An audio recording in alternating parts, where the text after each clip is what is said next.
Here's how you go ahead and update your Ryzen processor and graphics drivers. So on the AMD website, you want to click on Resources and Support, select Downloads, and then move over to Drivers.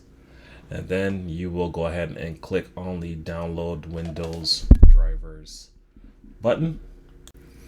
All right, and then from there, you'll go ahead and launch the AMD software that you've just downloaded.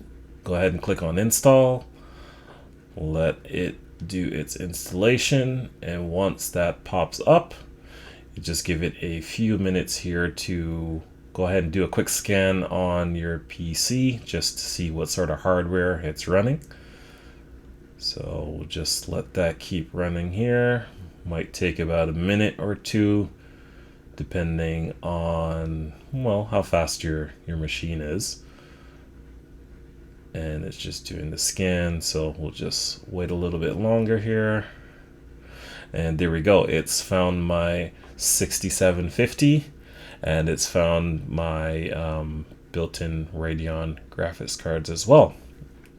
So go ahead and click next. So the built-in AMD Radeon graphics, that comes with the processor that I have. I have this, I believe it's a 7700 X, but yeah, just following through the installation here, I just leave all the defaults, hit next or install, and then you just let this thing run.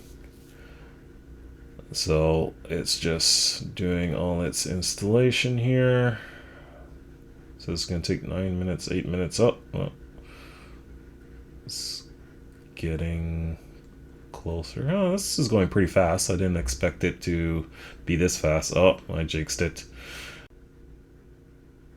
Okay, so I just paused it and just came back 6 minutes later. Now I'm greeted with the installation is completed message. You can go ahead and restart, but I will do that later. So I'm just gonna go ahead and click finish, and that is it. That's all you need to do.